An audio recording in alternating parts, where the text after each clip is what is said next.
Hey, so this is the brand new LG G7, and as a long-term user of the G6, I'm pretty excited about this update. So I've been testing it for the last 2 weeks, and here are my thoughts.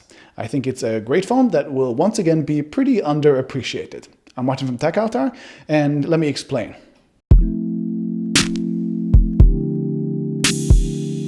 Okay, so there are 3 things about the G7 that I think are fantastic, 5 that are, good enough, but not outstanding, and only 1 that I straight up dislike. First, this phone feels fantastic in hand. It feels more dense than previous LG phones, it is super comfortable to hold, it somehow miraculously isn't too slippery, and there's attention to even the smallest details like nice clicky buttons, an excellent vibration motor, and this color. I love it. It's a very understated dark blue in most situations, but move it around a little and it turns into this beautiful light blue turquoise mix. So the whole phone feels super premium. Also, if you are an audiophile, then this phone should be very high on your list. I'm not, but even I can very much appreciate the convenience of a headphone jack that just happens to output the best quality sound you will find on any consumer phone. LG's signature quad DAC and support for 3D sound make this phone the pack leader. Also, check this out.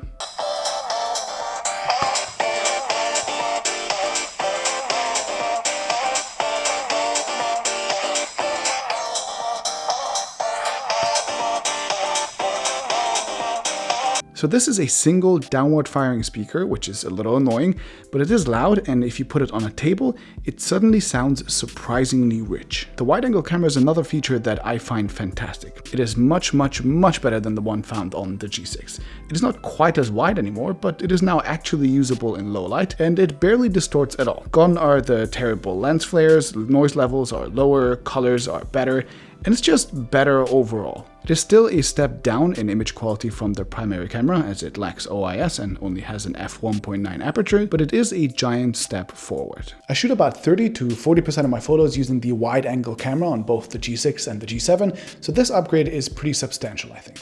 Okay, so these are all the things that I loved about this phone. Now let's go through the long laundry list of features that I think are good, but not outstanding. Starting with the screen. 99% of the time, this is a fantastic screen. It's super bright. I've never had any visibility issues. It is high resolution in 1440p, it has good colors, everything.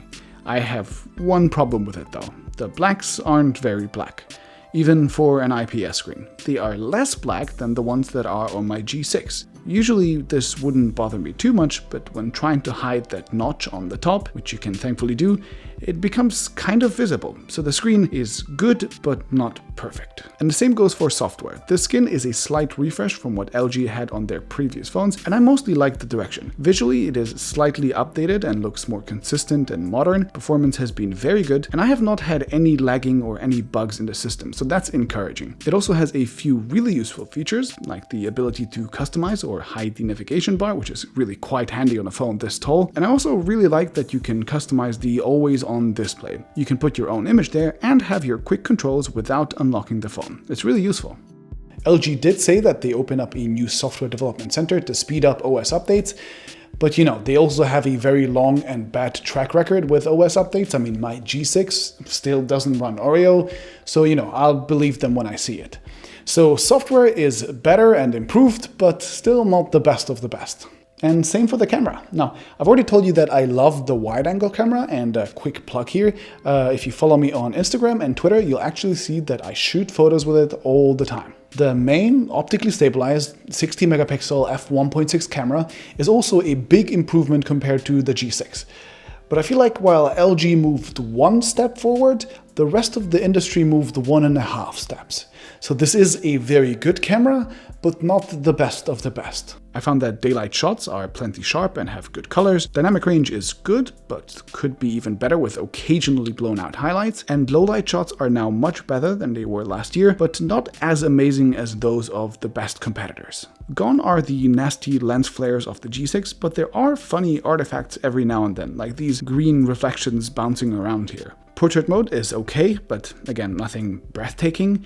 The AI camera, well, the best thing about it is that you can turn it off, and manual mode is still present, and I still think that LG does this better than anyone else. It works for both photos and videos, controls are well laid out, and you have really advanced features. In photo mode, you can see a really helpful histogram and a level that shows you if you hold your phone straight. Focus peaking is available in both photo and video mode, and in video mode you can not only see audio feedback, but you can actually control your microphones too. This is more controlled than some point-and-shoot cameras give you. So really good job on that, LG. Also, the selfie camera went from being straight garbage on the G6 to being very good on the G7. It's wide enough to fit multiple people into your shots, works well even in terrible lighting, and is just a pleasure to use. So cameras overall are a trade-off. The wide-angle camera is fantastic, so is the manual mode, and the selfie shooter is now great too, while the main camera is good but not the best. And finally, on the medium list is the battery. So it's 3000 milliamp hours, which for a phone of this category is very small. And yeah, this is not an endurance champion, but it's also not bad. I usually get somewhere between 4.5 to 6.5 hours of screen on time. It lasted me a full day of moderate to heavy use every single day. So, you know, it's not great, but it's also much better than I expected.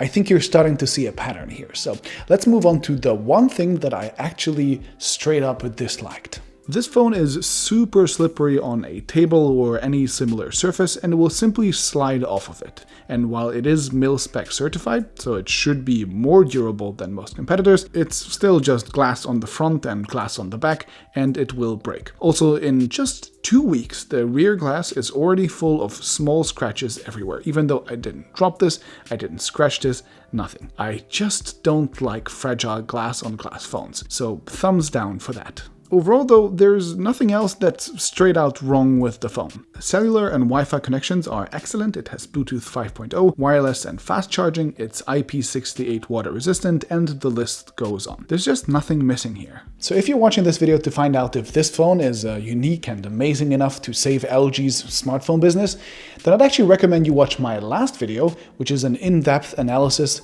on LG's comeback strategy for smartphones. But if you just want to know if you'll be happy picking up the LG G7, then my answer is probably yes, especially if you prefer audio quality and the really nice wide-angle camera over best-in-class battery life. And especially if you wait at least 2 months, because 2 months from now this phone will probably cost something like $500, at which point it will be a fantastic deal. Okay, so what do you think about the G7? I've put together a Twitter poll, which you can find in the description below. So go there, cast your vote, and be sure to follow me on Twitter because I post a lot of announcements over there. And also, if you want to see more videos, like for example, my upcoming review of the Nokia 7 Plus, which is like the first mid-range phone that I'm actually considering switching to, then be sure to subscribe, hit that bell button, and I'll see you in the next one.